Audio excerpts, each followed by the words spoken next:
نحمده ونستعینه ونستغفره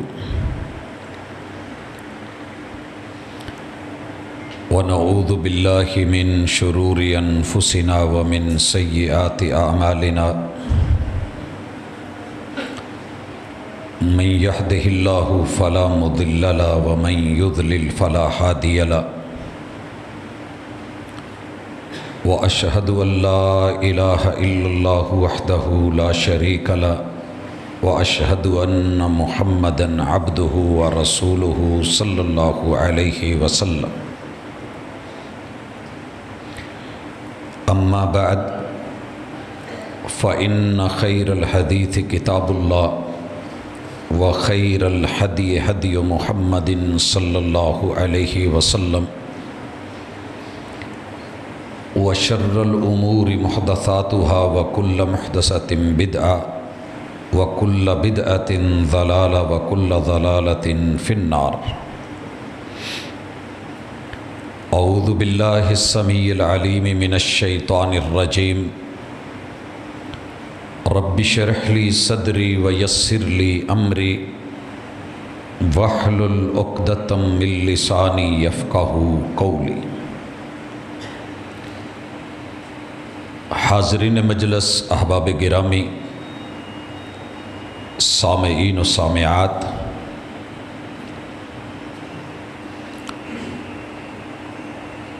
اللہ رب العزت کی ذات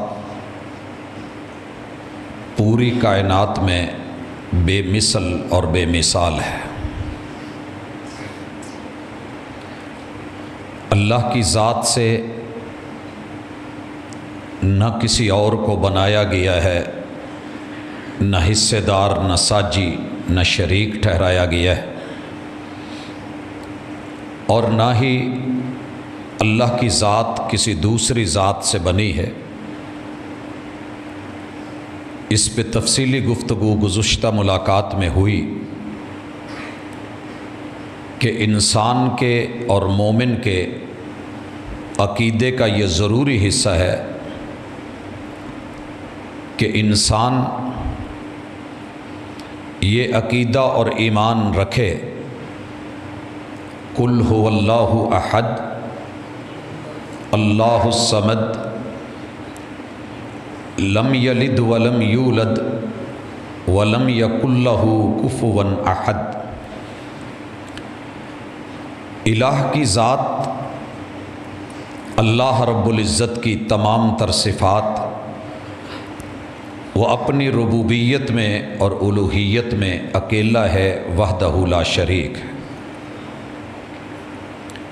اسی عقیدے کا لازم و ملزوم اور بنیادی تقاضا یہ ہے کہ ساری مخلوقات کو اللہ رب العزت سے الگ حیثیت میں دیکھا جائے، جانا جائے اور مانا جائے. اللہ نے کسی فرشتے کو، ملک مقرب کو، کسی پیغمبر کو یا کسی بزرگ ولی کو اپنے وجود میں سے نہیں بنایا. اور اگر کسی نے یہ دعویٰ کیا تو اللہ نے عزیر کو اللہ کا بیٹا کہنے پہ یہودیوں کی درگت کتاب اللہ میں بنائی، اور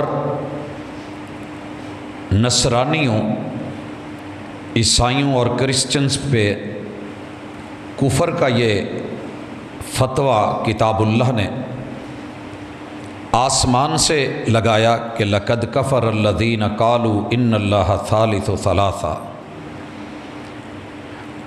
اللہ کی ذات میں کسی اور ذات کو، وہ بھلے عیسیٰ علیہ السلام کیوں نہیں ہوں یا ان کی والدہ کیوں نہیں ہوں، کوئی شامل کرے گا، شریک کرے گا تو اللہ تعالیٰ اسے دائرہ اسلام میں نہیں مانتے.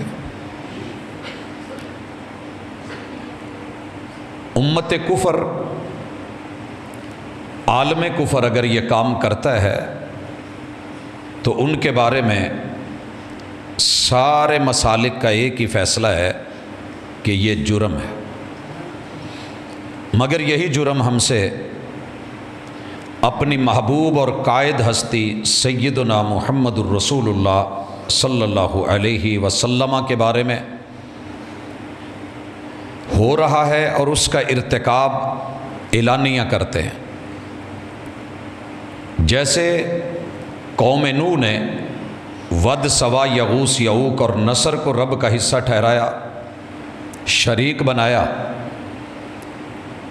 اور یہود و نصارہ نے اپنے اپنے انبیاء کو اللہ کا حصہ قرار دیا، جز مانا۔ امت مسلمہ نے بھی نبی کریم، نبی آخر الزمان، سید الرسل، خاتم النبیین محمد الرسول اللہ صلی اللہ علیہ وآلہ وسلم کو اللہ کا نور بنا کے پیش کیا۔ اس حوالے سے گزشتہ ملاقات میں تفصیلی باتیں ہوئیں۔ اللہ کی کتاب سے ہم نے ذات الہ اور ذات مصطفیٰ صلی اللہ علیہ وسلم کو دیکھا کہ نبی کریم علیہ الصلاۃ والسلام بشر ہیں، اور کتاب اللہ کو اس میں کسی قسم کا کوئی بیان کرنے میں مذائقہ نہیں۔ کھلے لفظوں میں کہا کہ کل انما انا بشر مثلکم، محبوب ان کو اپنی ذات کی وضاحت کر دیں کہ ذات الہ میں میں شریک نہیں ہوں، میں بشر ہوں، اور بالکل میری ضروریات، دنیا میں آنے کا طریقہ کار، میری ابتدا، میری زندگی، میری ولادت، میری پیدائش، میرے والد کا ہونا، میرا عبداللہ کا در یتیم ہونا، میری ماں جی کا ہونا، آمنہ کا لال ہونا، میرے ددیال ننیال سسرال ہونا، میری آل اولاد ہونا، ضروریات زندگی میں بھوک پیاس کو محسوس کرنا، دکھ درد اور تکلیف کا احساس ہونا، میرا پریشان ہو جانا، مدد مانگنا، جھولی پھیلانا، میرا سونا، میرا اٹھنا، میرا جاگنا، میرا قضائے حاجت کے لیے بیت الخلا جانا، دیگر لوازمات زندگی جو جو بشر کو لاحق ہیں وہ مجھے بھی ہیں۔ لہٰذا وجود میں، جنس میں، اپنی اصل کے اعتبار سے میں بشر ہوں، مگر میرا رتبہ، میرا مقام، میرا مرتبہ، میرا اعزاز، میرا خاصہ اور میری خوبی یہ ہے کہ اللہ تعالیٰ نے مجھے چنا ہے، میں مصطفیٰ ہوں۔ یوحا الی، مالک میرے اوپر وحی اتارتے ہیں، وحی بھیجتے ہیں۔ آج کی ملاقات میں ہم انشاءاللہ نبی مکرم صلی اللہ علیہ وسلم کا سب سے بڑا رتبہ، مقام اور مرتبہ، اعزاز اور بشر ہو کے بشریت سے جداگانہ حیثیت، وہ آپ کی رفعت، شان، مقام، مرتبے میں آپ پہ وحی کا اترنا ہے۔ وحی مالک الملک فرماتے ہیں، یہ سورۃ النساء ہے، آیت نمبر 163 ہے۔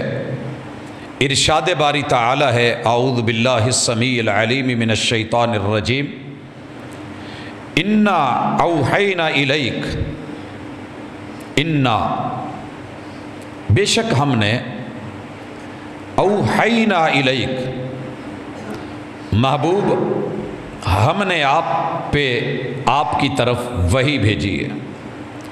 اور یہ کوئی جدید فنکشن نہیں ہے، ہماری یہ سنت، ہمارا یہ طریقہ قدیم ہے۔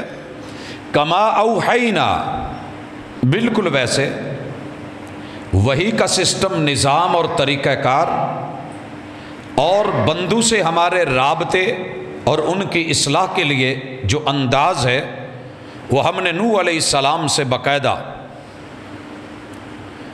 اس کا آغاز کیا۔ آپ سے پہلے بھی جناب ادریس، جناب شیس علیہ السلام، جناب آدم نبی ہیں، مگر ان کے پاس وحی کا طریقہ کار دنیاوی ضروریات، مسائل کے ساتھ وابستہ تھا، اور اس کا تذکرہ علامہ انور شاہ کشمیری رحمہ اللہ نے فیض الباری میں صحیح البخاری کے شرح میں کیا۔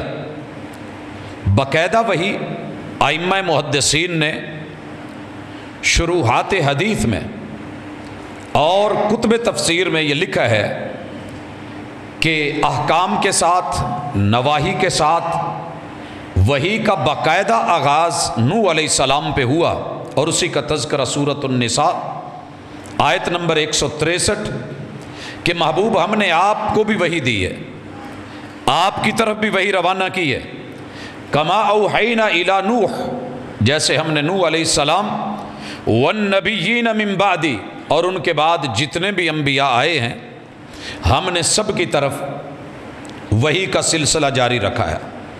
پھر اللہ نے کچھ کے نام لیے اور فرمایا وَأَوْحَيْنَا إِلَىٰ إِبْرَاهِيمَ وَإِسْمَعِيلَ وَإِسْحَاقَ وَيَعْقُوبَ، ہم نے کیا کیا کہ جد الانبیاء سیدنا ابراہیم علیہ السلام پہ بھی وحی بھیجی، وَإِسْمَعِيلَ وَإِسْحَاقَ، ہم نے ان کے دونوں بیٹے جناب اسماعیل اور جناب اسحاق پہ بھی وحی بھیجی،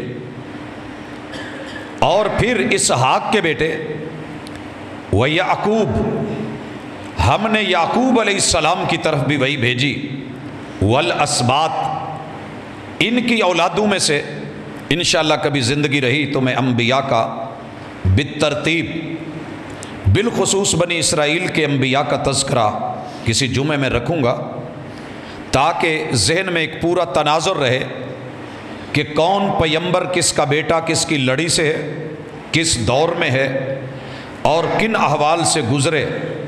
اللہ یہاں اولاد کا ذکر کر رہے ہیں، اگر دیکھا جائے تو ان کی اولاد میں جناب یوسف علیہ السلام کے سر پہ اللہ نے تاج رکھا، اور پھر ان کی آگے نسل انبیاء ہی انبیاء ہیں۔ مالک ان کا ذکر کرنے کے بعد کہتے ہیں وعیسیٰ، ہم نے عیسیٰ پہ بھی وحی بھیجی، وَأَيُّوبَ وَيُونُسَ، ایوب علیہ السلام، جناب یونس علیہ السلام، وہارون وسلیمان، ہم نے ہارون اور سلیمان علیہم السلام ان سب پہ وحی بھیجی، وآتینا داود زبورا، ہم نے جناب داود علیہ السلام کو زبور سے نوازا۔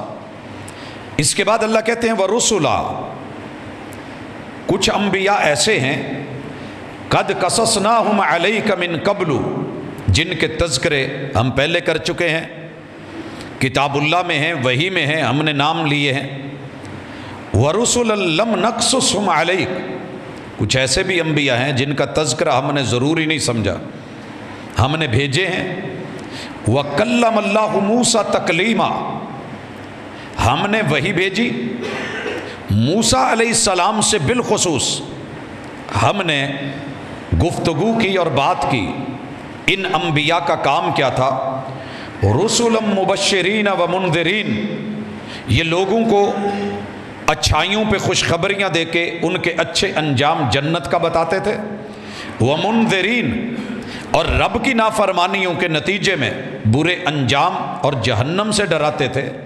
لئلا یکون للناس علی اللہ حجۃ بعد الرسل، یہ ہم نے انبیاء کیوں بھیجے؟ ہم ڈائریکٹ بھی دل میں ہدایت دے کے کہہ سکتے تھے، مگر لوگوں نے کہنا تھا کہ ہمیں مجبور کیا ہے، زبردستی ہے، ہم ریموٹ کنٹرول ہیں، ہمارے پاس دوسرا آپشن ہی نہیں۔ اللہ کہتے ہیں کہ یہ ہم نے فرشتوں میں رکھا ہے، انسانوں میں نہیں۔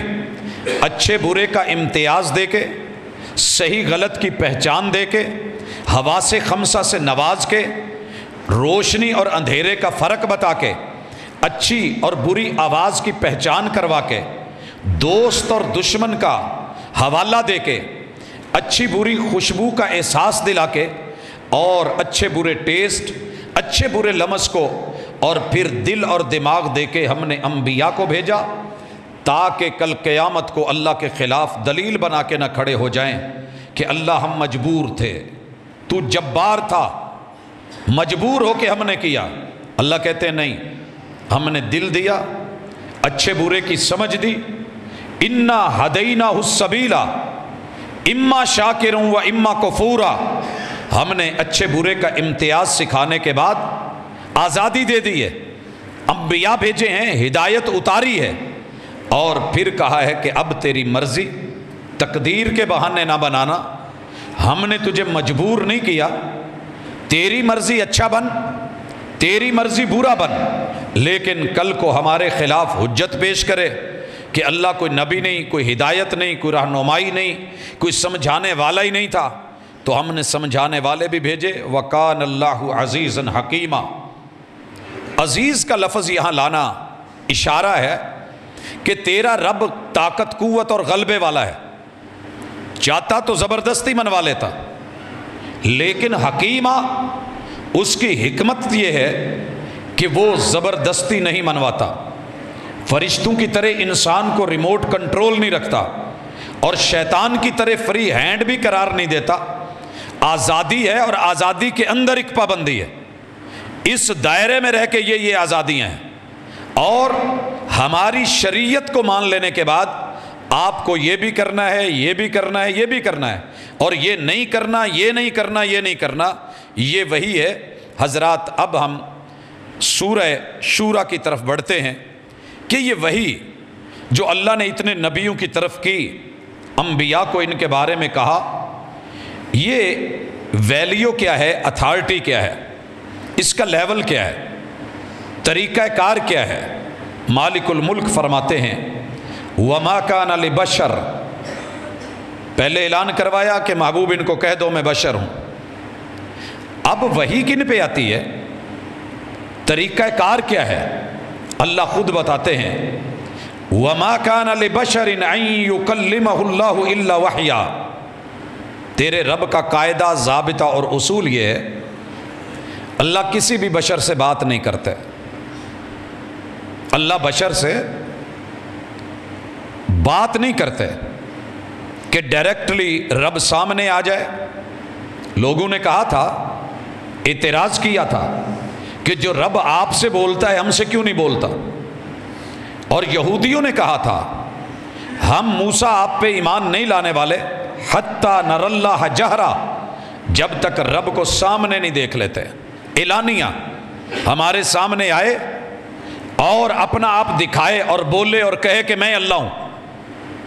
اللہ نے ان کو تو نہیں کہا، لیکن موسیٰ علیہ السلام کو کہا اننی انا اللہ، موسیٰ سن میں بول رہا ہوں، یہ آواز میری ہے اور میں اللہ ہوں۔ جب یہ باتیں قوم نے سنی تو بگڑ گئیں، یار آپ بھی ہماری طرح بشر ہیں، آپ سے بات کر لیتا ہے تو ہم سے کیوں نہیں کرتا، یہ اعتراض صدا رہا ہے، آپ میں کیا خوبی ہے۔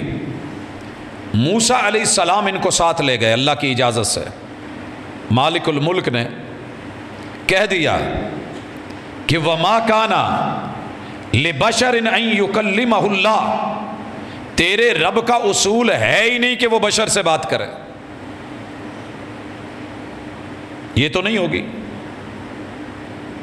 اللہ نے طور پہاڑ بطور نشانی ان کے اوپر جھکا دیا، آپ سمجھیے کہ چھت آپ کے اوپر نیچے کو آ رہی ہے، آپ بیٹھے رہیں گے، خطبہ بھول جائے گا، یا کوئی پنکھا جو ہے وہ لٹکنے والا ہے اور تار سے لٹکا ہے اور گھوم رہا ہے، تو یہ بیچارے کبھی ادھر دیکھیں اوپر کو کانی آنکھ سے، کبھی ادھر دیکھیں، اور ساتھ میں کہیں ہاتھ ایسے جوڑے ہوئے موسیٰ اے تو پھر زبردستی مناؤن والیاں گلاں نے، اگلی گل پھر کریں گے، پہلے اللہ نو کہے نو تاں کر۔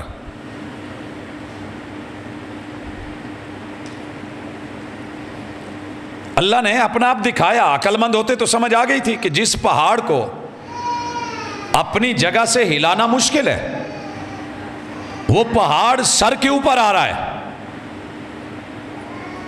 اللہ نے پہاڑ ہٹا دیا، یہ وعدے سے پھر مکر گیا، پھر مکر گیا۔ یہاں اللہ تعالیٰ وضاحت فرماتے ہیں کہ کسی بھی بشر سے اللہ بات نہیں کرتے الا وحیا، ہاں اللہ یہ کرتے ہیں کہ اس کو الہام کر دیتے ہیں، دل میں بات ڈال دیتے ہیں، القاء کر دیتے ہیں۔ یہ وحی کی وہ قسم ہے جس کو لفظی وحی بھی کہتے ہیں، جیسے اللہ نے موسیٰ کے دل میں یہ بات ڈالی کہ آپ اپنے بیٹے کو صندوق میں بند کر کے آپ سمندر کی لہروں کی نظر کر دیں، یہ بات آسان نہیں ہوتی۔ بات کو دل میں ڈالنا، خیال پیدا کرنا، سوچ کے رستے ہموار کرنا اور پھر دل کو اس پہ مطمئن کر دینا، یہ وحی کا حصہ ہے۔ الہام انسانوں کو ہوتا ہے، جانوروں کو ہوتا ہے۔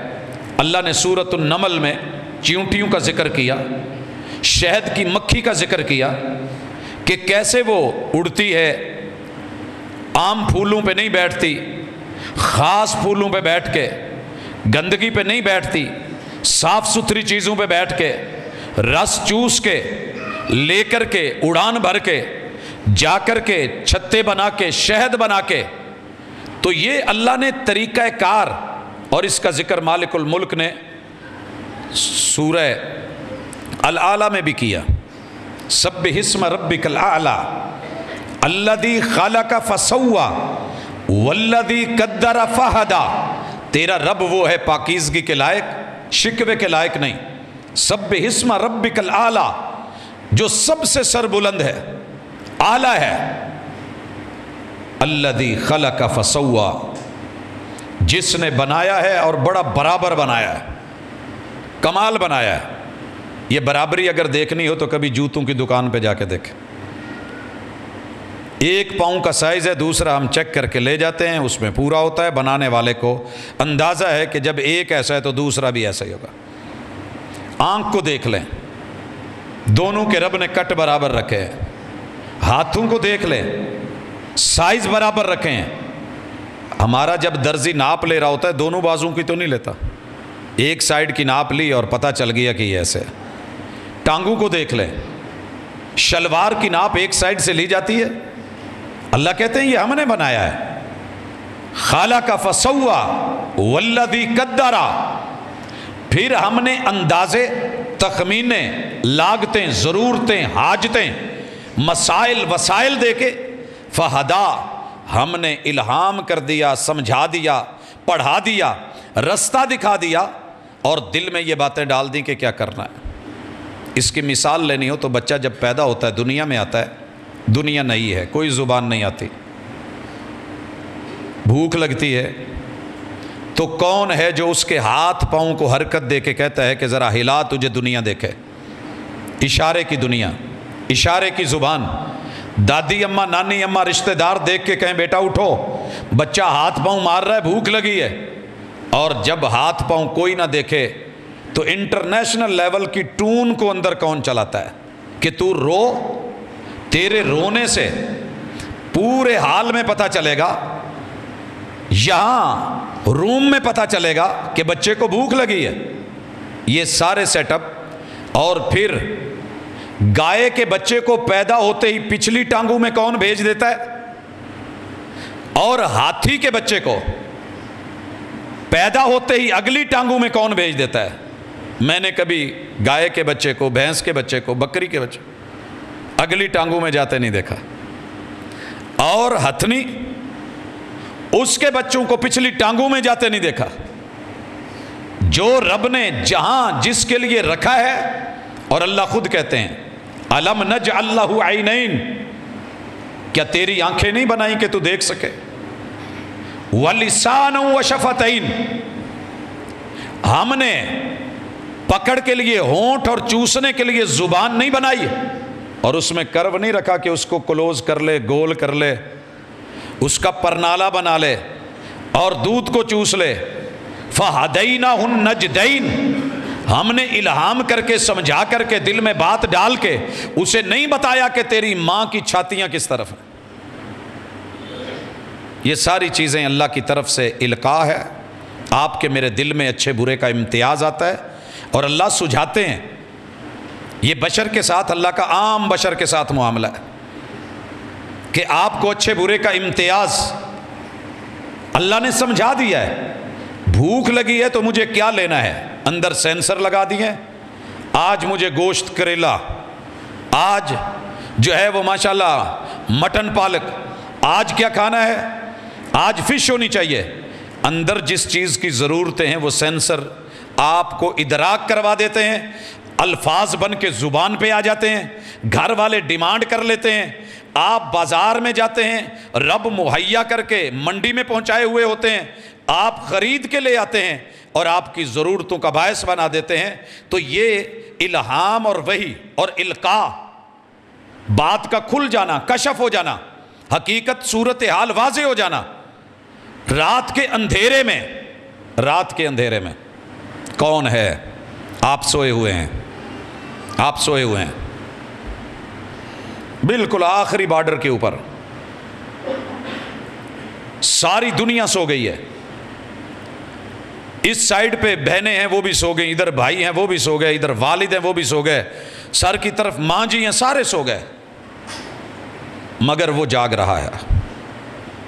آپ کے پاؤں کے پاس چیونٹی آئی، اس نے ماسے اور ہاتھ سے لگا کے اپنی حصوں سے چیک کرنا چاہا کہ ٹیسٹر لگا کے کہ بندہ کس پوزیشن میں ہے، کھایا جائے یا چھوڑ دیا جائے، کاٹا جائے یا اگنور کیا جائے۔ پاؤں کی آخری چھوٹی انگلی کو ٹچ کیا۔ آپ بھی سوئے ہوئے ہیں، گہری نیند میں خراٹے ہیں، اور آپ کی روح نکل کے یورپ میں، عرب ممالک میں اپنے اپنے مزاج کے مطابق جو ہے وہ کر رہی ہے۔ کوئی طواف کر رہا ہے، کوئی مسجد نبوی میں پھر رہا ہے، کوئی روضۃ من ریاض الجنہ میں بیٹھا ہے، کسی کے پیچھے کچھ، کسی کے پیچھے کچھ، لیکن اسی میں تیرا رب نہیں سویا۔ اس نے تیرے وجود کے الہامی القائی پرزے نہیں سونے دیے۔ وزارت اطلاعات نے ودن سیکنڈز بجلی کی رو سے تیز رات کے اندھیرے میں کالی سیاہ چونٹی بند لائٹ میں آپ کی اطلاع حرام مغز تک مین کنٹرول روم تک آ چکی ہے، اور یہ سارا کچھ آٹومیٹکلی کروا رہا ہے وہ۔ وَلَا يَعُودُهُ حِفْظُهُمَا، تیرے لیے، تیرے وجود کے لیے اتنا کر رہا ہے تو تیری روح کی روحانیت کے لیے اور رہنمائی کے لیے وہ اتنے انبیاء کا بجٹ نہیں اٹھا سکتا۔ وزارت اطلاعات نے مین کنٹرول روم میں خبر دی ہے، اور یہاں سے خبر کہاں گئی ہے؟ دو وزارتیں حرکت میں آ گئی ہیں۔ وزارت دفاع کو کہا ہے کہ بیک لو، سمٹو، اپنے آپ کو پیچھے کرو، اور یہ دیکھتے ہی ودن سیکنڈز پاؤں پیچھے کو، جس ایریے میں جس بارڈر پہ ہے دشمن نے آ کے ساتھ میں جکڑ لیا ہے، پاؤں فوری پیچھے، اور متعلقہ بٹالین کو اٹیک کا حکم دے کے فوری ہاتھ سے یوں مروا کے سوتے میں کر کے پکڑوا کے اس کو دشمن کو مسل کر کے یوں رکھوا دیا۔ اگر اس کے بعد بھی سمجھ نہیں آئی تو اس سے بڑھ کے اور کیا کہا جائے۔ یہ اللہ ہے، تیرے سے منفصل ہے، عرش بری پہ ہے، زمین پہ پڑے ہوئے بشر کا خیال رکھ رہا ہے، وگرنہ زمین کے حشرات ہمیں کھا جاتے ہیں۔ اللہ ان کو ہمت نہیں دیتے، اور ان کو تو چھوڑیں، اللہ تعالیٰ اگر اندر کے سسٹم کو کنٹرول نہ کریں تو ہمارے اندر کے سسٹم ہمیں کھا جائیں۔ شوگر کے مرض کو دیکھ لیں، بیلنس ہے تو صحت کے لیے ضروری ہے وہی چیز کہ جو انرجی بنے، طاقت بنے، قوت بنے، اور ہر لقمے میں خشک روٹی کے ٹکڑے میں بھی رب نے شوگر رکھی کہ میرا بندہ کھائے، پٹھوں میں جائے، طاقت بنے، چلے پھرے، زندگی گزارے۔ لیکن جب بندہ نافرمان بنتا ہے اور رب اس کو انبیلنس کر کے، امبیلنس کر کے اندر سے جو کیفیت پیدا کرتا ہے، تو اندر کی چیزیں ہی کھا کے اسی جسم کو کہ جس سے ہنسی کوئی حصہ نہیں، پیپ بنا کے میرا رب پس ڈلوا کے، کیڑے ڈلوا کے، لوگوں سے کٹوا کے بدبو اور تعفن پیدا کر دیتا ہے، وہ ہر چیز پہ قادر ہے۔ تو وہی کا پہلا حصہ بشر کے ساتھ اگر کوئی بندہ دعویٰ کرتا ہے میں ولی اللہ ہوں، حدثنی قلبی ان ربی، میرے دل نے مجھے بتایا ہے کہ میرے اللہ نے یہ کہا ہے، تو بھائیو یہ مائنر سی قسم ہے، بنیادی جسے ہم القاء کہتے ہیں، جسے ہم کشف کہتے ہیں، جسے ہم الہام کہتے ہیں، اس سے اگلے لیول پہ نہیں۔ اگلا لیول کیا ہے؟ مالک فرماتے ہیں او من وراء حجاب، ہم جن کو نبی چنتے ہیں نا ان کے اندر یہ خوبی ہوتی ہے کہ ہم ان کے خواب کو بھی وہی بنا کے دلیل بنا دیتے ہیں، اور وہ ضروری ہوتی ہے۔ یہ خواب عام بشر دیکھے گا، صحیح بھی ہو سکتا ہے، غلط بھی ہو سکتا ہے، ہمارے ایک ساتھی نے سرگودا میں خواب دیکھا کہ میں اپنے بچوں کو ذبح کر رہا ہوں، یا اس کے فیصل آباد میں ایک بزرگ نے خواب دیکھا کہ آپ اپنے بچوں کا صدقہ دیں، قربانی کریں، اس نے بچے ذبح کر دیے۔ تو کسی بھی بشر انبیاء کے بعد خواب دیکھ کے جھوٹا خواب بیان کرنا، اس میں رنگ بھرنا، اضافے کرنا، یا اپنے خواب کو وحی کی اتھارٹی بنا کے وہ کام پورے کروانا جرم بھی ہے، حرام بھی ہے اور غلط ہے۔ ولایت کا یہ تقاضا نہیں ہے، یا انسان کے کتب اور ابدال ہونے کا یہ تقاضا نہیں ہے کہ آپ ابدال ہیں دین بدل کے رکھ دیں، شریعت بدل کے رکھ دیں۔ آپ کتب ہیں اور دین سے بالکل آخری کنارے میں شمالی زاویے پہ جا کے بیٹھ جائیں۔ آپ کلندر ہیں، پورے جہان سے ماورا ہو جائیں، ایسی حقیقت نہیں ہے۔ سارے کے سارے تابع ہیں۔ اللہ تعالیٰ پیغمبر کو اگر خواب بھی دکھا دیں تو وہ بھی نبوت کا 46واں حصہ۔ ابراہیم علیہ السلام کو خواب آیا اور خواب کو بیٹے سے بیان کیا۔ چھوٹی عمر میں جناب یوسف علیہ السلام کو خواب آیا، خواب سچا تھا، باپ نے کہا بیان نہیں کرنا۔ پوری سورہ یوسف کا تھیم بیٹا بیان کر بیٹھا، اس کے برے نتائج دیکھے، اللہ نے وہ سلسلے بنائے، کنویں میں پھینکا گیا، رب نے جا کے مصر کے تخت پہ بٹھایا، سارا سیٹ اپ چلا کے اس خواب کی تعبیر پوری کروا کے بھائیوں کو جھکا کے اور جھکے سروں کے ساتھ ان کے اس حصے میں لا کے کہ جہاں ایک غلام کو رب نے تخت پہ بٹھایا تھا۔ یہ نبی کی خواب ہے، جناب ابراہیم علیہ السلام کا خواب۔ بیٹے کو ذبح کر رہا ہوں، بیٹے سے مشورہ ہوتا ہے، بیٹا کہتا ہے کہ ابو جو حکم ملا ہے کیجئے، جو حکم ملا ہے کیجئے۔ نبی کی خواب حکم ہے، فیصلہ ہے۔ بیٹے کو لٹایا ہے، چھری پکڑی ہے، وسائل پورے ہیں، نیت پختہ ہے، ہاتھ پیغمبر کا ہے، ڈاؤٹ نہیں، شک نہیں۔ آسمان والے کا فیصلہ تھا کہ اگر یہ وہی ہے تو میں نے کیا کرنا ہے، بیٹے کو سائیڈ پہ کروا کے چھترا ذبح کروا کے جنت سے امت کے لیے قربانی کا ذریعہ اور باعث اور طریقہ کار بنا دیا۔ تسلیم کرتے ہیں۔ نبی کریم علیہ الصلوۃ والسلام کو بھی خواب آتے تھے، صحیح البخاری۔ آپ کو اس میں کتاب و بدء الوحی پہلی کتاب ملے گی، 7 احادیث ہیں، اللہ ہمت دے، توفیق دے تو ان کی سٹڈی کیجئے گا۔ نبی کریم علیہ الصلوۃ والسلام پہ وحی کا آغاز اچھے خوابوں سے ہوا۔ جو خواب آتا تھا وہ ویسے کا ویسے پورا ہوتا تھا۔ آپ علیہ الصلوۃ والسلام کو تنہائی پسند ہوئی، گئے، لیکن اس سے پہلے دوسری قسم سنیے، اللہ تعالیٰ کیا کرتے ہیں، من وراء حجاب، اوٹ میں رہ کے، پردے میں رہ کے بات کر لیتے ہیں بشر سے۔ اور یہ اللہ نے وَكَلَّمَ اللَّهُ مُوسَىٰ تَكْلِيمًا ابھی سنا سورہ نساء میں، اللہ نے موسیٰ علیہ السلام سے گفتگو کی، کلیم اللہ، اننی انا اللہ، موسیٰ میں بات کر رہا ہوں، میں اللہ ہوں، یہ آپ نے کام کرنے ہیں، میری بندگی کرنی ہے، وَأَقِمِ الصَّلَاةَ لِذِكْرِي، اور نماز میری یاد دہانی میں پڑھنی ہے۔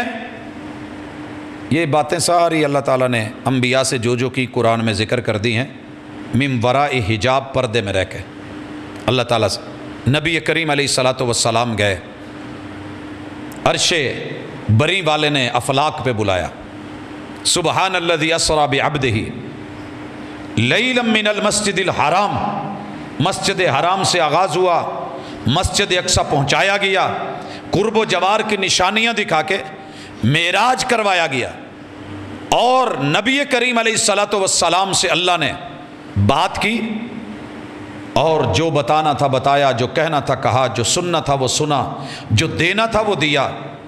یہ بھی من وراء حجاب رسول صلی اللہ علیہ وسلم سے پوچھا گیا، ارأیت ربک، آپ نے اپنے رب کو ملاقات میں دیکھا، شرف دیدار ملا؟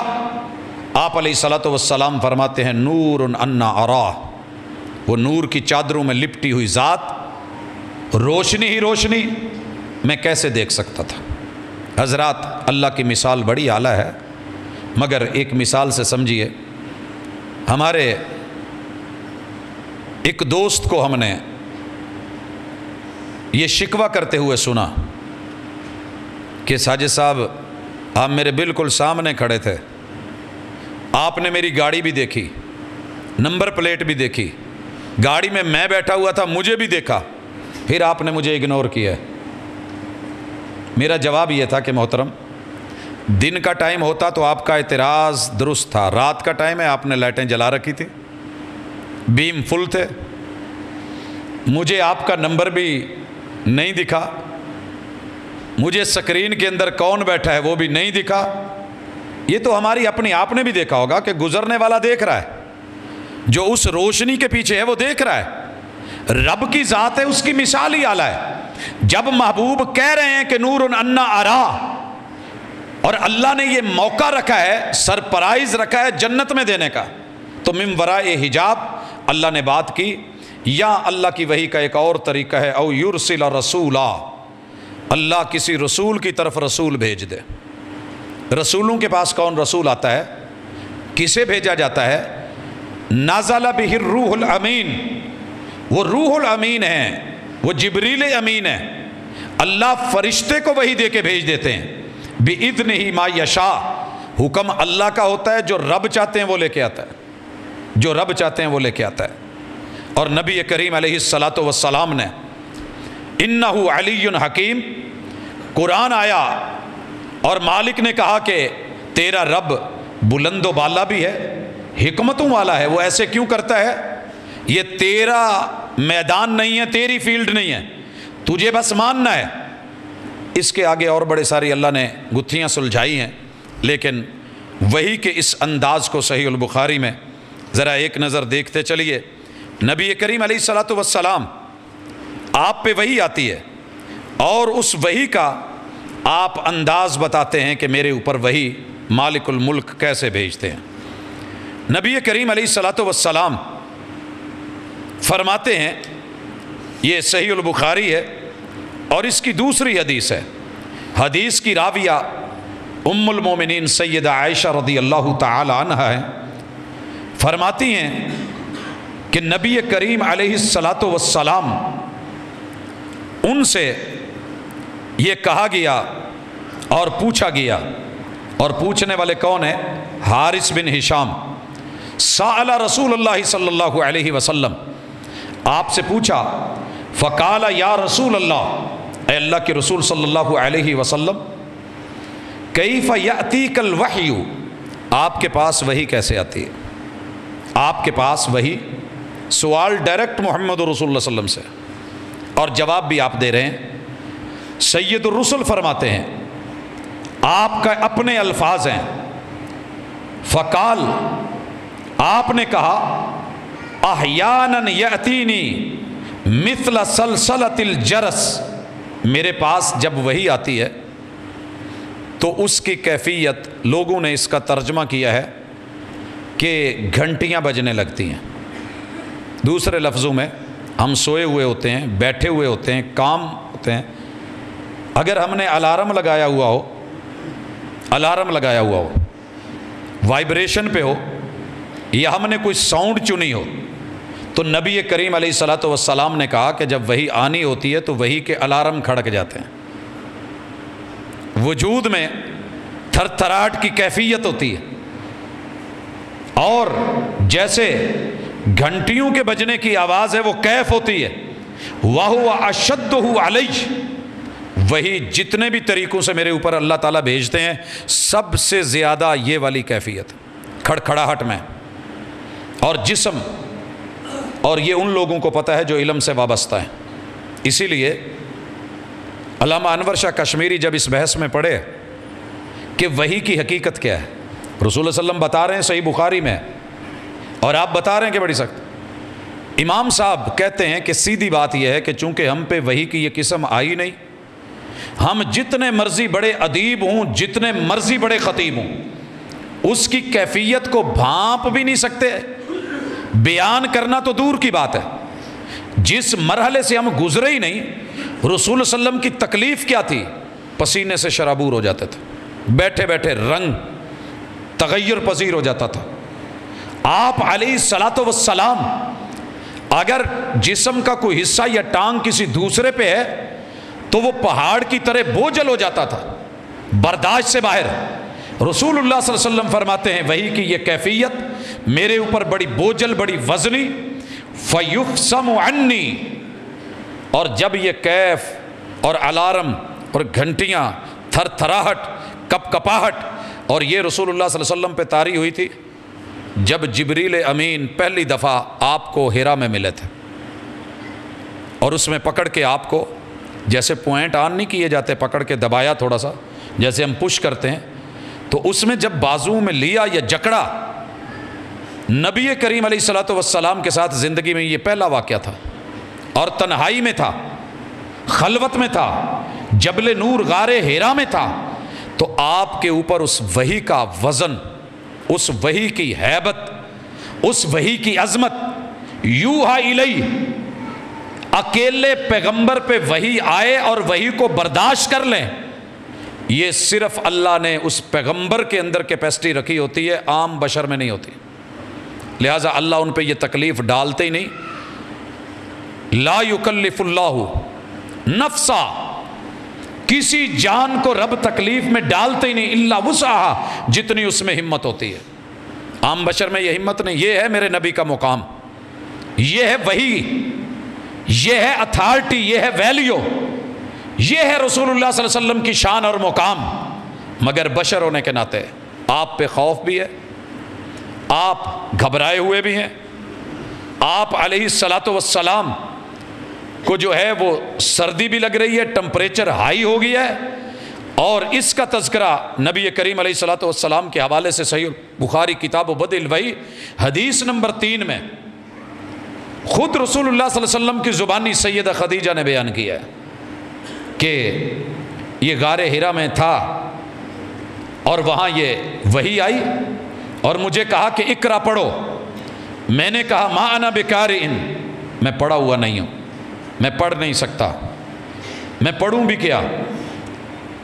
اس نے مجھے کہا فأخذنی فغطنی، مجھے پکڑا اور مجھے دبایا، حتی بلغ منی الجہد، میں بے بس ہونے والی کیفیت ہو گئی، جیسے ہمیں کوئی ہاتھ میں لے کے دبا کے اٹھا لیتے ہیں تو بسا اوقات پسلیاں اندر جانے کی کیفیت اور بندے کو تکلیف ہوتی ہے، تو مجھے تکلیف پہنچی، ثم ارسلنی، مجھے چھوڑ دیا، پھر کہا پڑھ، میں نے کہا نہیں پڑھا ہوا، پھر پکڑا، بازو میں جکڑا، دبایا، اور میری وہی کیفیت، پھر کہا چھوڑا پڑھ، پھر ایسے، اور پھر کہا اقرا بسم ربک الذی خلق، اور وہ 5 آیتیں پڑھائی، میں نے پڑھ لی، فرجع بہا رسول اللہ صلی اللہ علیہ وسلم یرجف فؤادہ، پیغمبر کی دھڑکن بڑی تیز ہو چکی تھی، دل کانپ رہا تھا، فدخل اخلا خدیجہ بنت خویلد، خدیجہ بنت خویلد پہ داخل ہوئے جو آپ کی اہلیہ ہیں، فقال زملونی زملونی،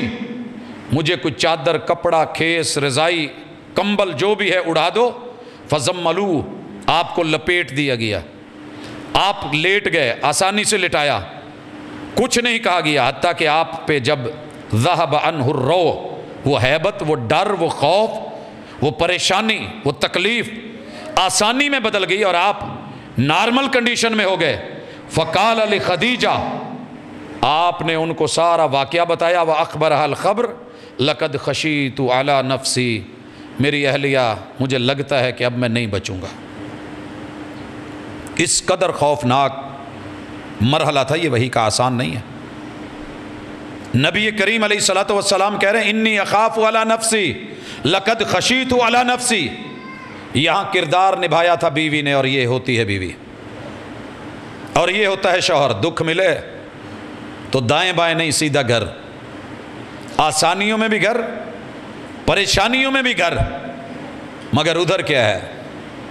آج تانے کا موقع تھا، دیا جا سکتا تھا، کہا جا سکتا تھا، مہینہ مہینہ ہم سے دور رہتے ہو تو یہ تو ہونا ہی تھا، تنہائیوں میں جاتے ہو، کوئی اس طرح کی چیزیں جیسے ہمارا ذہن بن جاتا ہے کہ جن جنات غاروں میں ہوتے ہیں، قربان جاؤں اس کردار پہ. کہنے لگی کلا واللہ، کلا واللہ، نہیں نہیں نہیں نہیں، ہرگز نہیں، مجھے رب کی قسم ایسے نہیں ہوگا. لا یخزیک اللہ ابدا، رب آپ کو ضائع ہونے ہی نہیں دے گا.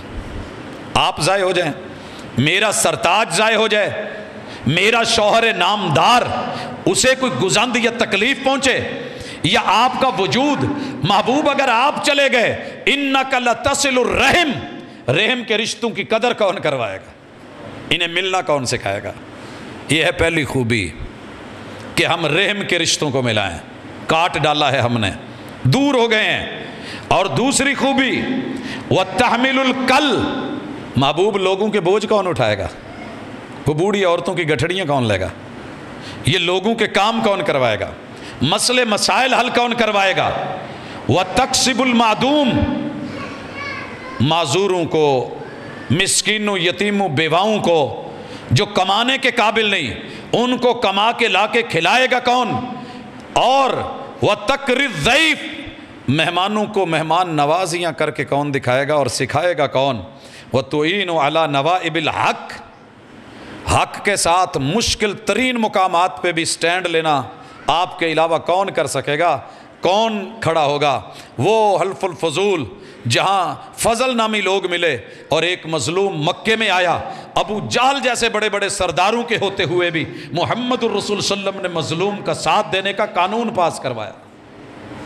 کیا ہے یہ؟ حضرات، جس چیز کا تذکرہ کر رہا تھا کہ میرے اوپر یہ کیفیت ہوتی اور اس کیفیت کا جب ٹلنا ہوتا، وَقَدْ وَعِيتُ عَنْهُ مَا قَالَ، یہاں بڑے سارے منکرین حدیث نے شبہ اٹھائے ہیں کہ دیکھیے جی ان کو پکڑا جا رہا ہے، دل ان کا کانپ رہا ہے، نارمل وہ حالت میں نہیں، بخار ان کو چڑھا ہوا ہے، وہ ڈرے ہوئے ہیں، گھبرائے ہوئے ہیں. تو ایسے میں سبق کب یاد رہتا ہے؟ اور گھنٹیاں بج رہی ہیں، آوازیں ہیں، شور ہے، تو یہاں لومیں چل رہی ہوں تو سبق سمجھ، فون کال سمجھ نہیں آتی. پتہ نہیں فرشتے کی بات پوری سن بھی سکے کہ نہیں، سمجھ بھی سکے بھی نہیں، یاد کر بھی سکے کہ نہیں. منہ بند کر کے رکھ دیا امام بخاری رحمہ اللہ نے. اور رسول صلی اللہ علیہ وسلم کی اہلیہ سیدہ عائشہ رضی اللہ تعالیٰ عنہ اور سائل جو ہیں ان کا نام یاد رکھیے گا، یہ حارث ابن ہشام ہیں اور سوال کر رہے ہیں، آپ جواب دے رہے ہیں وَقَدْ وَعِيتُ، جو بیان ہوا تھا میں سن چکا، میں سمجھ چکا، میں یاد کر چکا اور پوری طرح اس کا فہم حاصل کر چکا ہوتا تھا. جب میرے اوپر سے یہ کیفیت ٹلتی تو وہ سارا منظر میرے سامنے کلیئر ہوتا تھا. جو فرشتے نے کہا تھا یہ ایک وحی کا انداز، وَأَحْيَانًا يَتَمَثَّلُ لِيَ الْمَلَكُ رَجُلًا فَيُكَلِّمُنِي فَعَيْ مَا يَقُولُ، کبھی وہی جبریل انسانی شکل میں آتے، دہیہ قلبی. رسول اللہ صلی اللہ علیہ وسلم کے صحابی ہیں جنہوں نے اپنی بچی کو زندہ درگور کیا تھا اور کرائے پہ رینٹ پہ 70 بچیوں کو لوگوں کی لے کے گڑھے کھود کے زندہ درگور کر چکے تھے. توبہ کی واقعہ سنایا، محبوب کے بھی آنسو، خود بھی رو رہے ہیں، یقین نہیں آ رہا کہ توبہ قبول ہو جائے گی. اور محبوب کو کہتے ہیں کہ میری توبہ قبول ہو جائے گی؟ آپ کہتے ہیں جی ہو جائے گی. یہ گناہ، یہ بچیوں کی کانوں میں آنے والی آوازیں، وہ چیخیں، وہ ننھے ننھے پھول، وہ کلیاں جن کو میں مسلتا رہا، مجھے راتوں کو نیند نہیں آتی، دن کو سکون نہیں ملتا، کیا بنے گا میرا؟ معافی ملے گی؟ کہا ہاں. پھر سکون نہیں آیا، کہنے لگے اللہ کے رسول آپ جو کہتے ہیں سچ کہتے ہیں، مگر مجھے اس کی کوئی نشانی مل جائے نا، کہ مجھے یقین ہو جائے کہ رب نے توبہ قبول کر لی ہے. اللہ نے جبریل امین کو کہہ دیا کہ انسانی شکل میں جانا ہے تو دہیہ قلبی کی شکل میں جانا.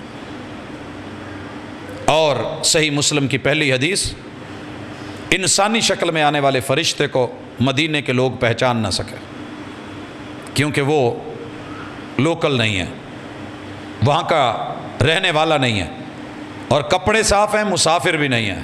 رسول صلی اللہ علیہ وسلم سے باتیں کر گیا، ایمان، اسلام اور احسان سکھا گیا، قیامت کی نشانیوں کے تذکرے کر گیا.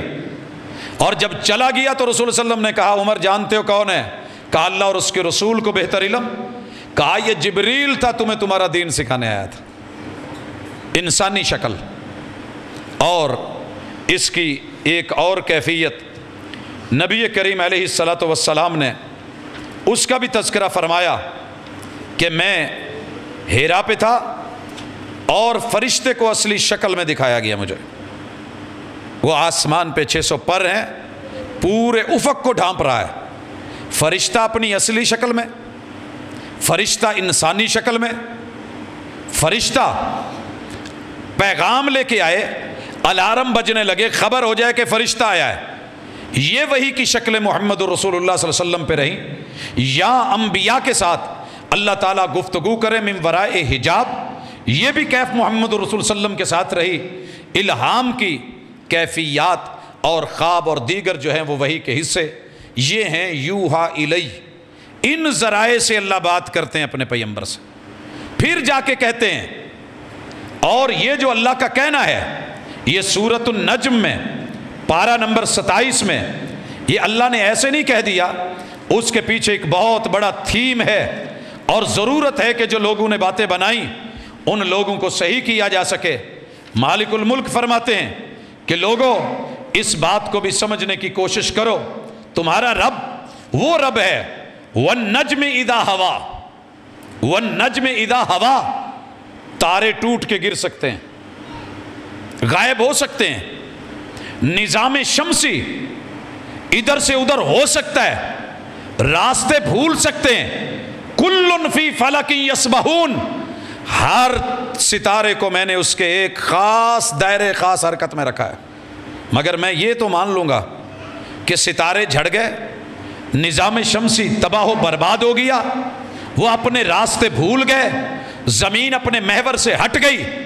لیکن ایک بات سن لو، ما ضل صاحبکم وما غوا، تمہارے پیغمبر کسی ایک لفظ کے ایک حرف کو بھی نہیں بھولے، نہ دائیں نہ بائیں.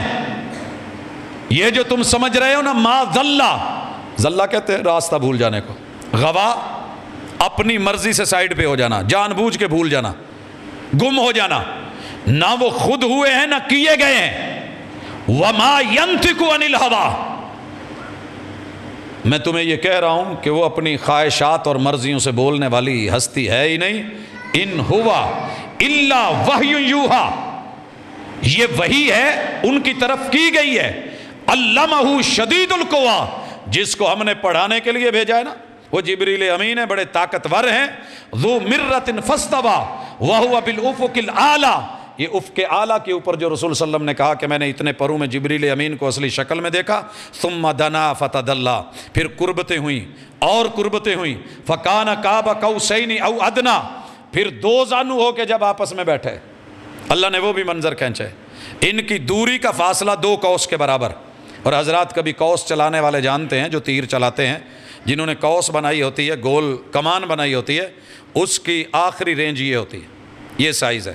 جیسے ہم بیٹھتے ہیں زمین پہ تو اللہ تعالیٰ نے ہمارے بازو کا لیول ہمارے گھٹنے کو رکھا ہے. جتنا آپ کا موٹاپا ہوگا اسی حساب سے کندھے اوپر، اور یہ نارمل سائز ہے. ہم پھٹیاں اونچی بنا لیتے ہیں، بعد میں کندھے تکتے ہیں. ہم شلف اونچے بنا لیتے ہیں کچن کے، پھر کندھوں پہ مسلز پہ جو ہے وہ پریشر پڑتا ہے. یہ اللہ نے نارمل فطرتی رکھا ہے. 2 قوس، 2 فاصلے، یہ اللہ نے ذکر کر کے بتایا.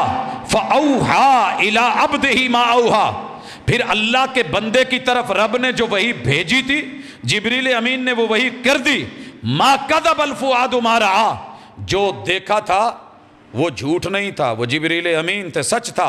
أَفَتُمَارُونَهُ عَلَىٰ مَا يَرَىٰ، اوہ شک کرتے ہو جو ہم ان کو دکھاتے ہیں. وَلَقَدْ رَآهُ نَزْلَةً أُخْرَىٰ، ہم نے انہیں اور موقع پہ بھی دکھایا. جبریل کو دیکھا تھا عند سدرۃ المنتہا، سدرۃ المنتہا پہ بھی دیدار ہوا.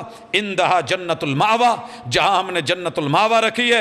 اذ یغشی السدرۃ ما یغشی، وہ پوری سدرہ کو جو ڈھانپے ہوئے تھا، جو ڈھانپنا تھا. ما زاغ البصر وما طغیٰ، یہ نظر اپنی حدوں سے تجاوز بھی نہیں کی اور ٹیڑھی بھی نہیں ہوئی. لقد رأى من آیات ربہ الکبریٰ، اللہ کو نہیں، اللہ کی بڑی بڑی نشانیوں کو دیکھا ہے. فیصلے تو کر دیے تھے مگر ہم ڈبل ہو گئے، اور نہیں جی ایسے ہوا ہے ویسے ہوا ہے. یہ وہی ہے، وہی کی اتھارٹی، یہ رسول صلی اللہ علیہ وسلم کا مقام ہے. اور اس ذریعے سے اللہ اپنے محبوب کو خاص رتبہ دیتے ہیں جو کسی عام میں نہیں ہے. مثال لیجئے، شاعر نے کہا تھا، تسبیح ہوتی ہے نا، تسبیح، اس کے 33 یا 99 یا 100 دانے، ان کے آخر میں اوپر ایک اسی مٹیریل سے بنا ہوا ایک دانہ بھی ہوتا ہے، اسے امام کہتے ہیں، لمبا ہوتا ہے، اسی تسبیح میں ہوتا ہے۔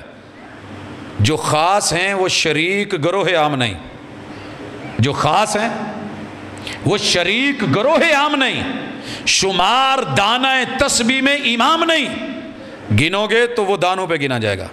ان دانوں کو کور کس نے کیا ہے، سنبھالا کس نے ہے؟ انہی کی جنس میں سے اسی ایک دانے نے، لیکن اس کا رتبہ، اس کی شان، اس کا مقام، اس کا سائز بڑا رکھا گیا ہے۔ یہ تو انسان کی بنائی ہوئی تسبیح ہے، رب سبحان کا بنایا ہوا جو سیٹ اپ ہے، انسانوں کو سنبھالا ہے، کور کیا ہے، بشر کو ان کی رہنمائی کی ہے ایک بشر سے، لیکن رتبہ ایسا دیا ہے کہ اس رتبے کو کوئی فرشتہ بھی نہیں پہنچ سکتا۔ یہ ہے رتبہ، یہ ہے شان، یہ ہے مقام، اور اسی کے اوپر اللہ تعالیٰ زندہ رکھے کہ اللہ کی ذات منفرد ہے، یکتا ہے، وحدہ لا شریک ہے۔ رسول صلی اللہ علیہ وسلم کی ذات بشر ہے، مگر ان کا مقام، ان کے مقام کو کوئی نبی بھی نہیں پہنچ سکا، کوئی فرشتہ قریبی بھی نہیں پہنچ سکا۔ اللہ نے ان کو رتبوں سے نوازا ہے۔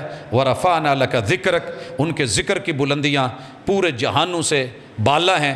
اللہ تعالیٰ ہمیں ان کا صحیح معنوں میں امتی بنائے، پیروکار بنائے، اور محبوب کی ذات کے ساتھ آپ کی باتوں کو بھی لینے والا بنائے۔ سبحانک اللہم و بحمدک اشہد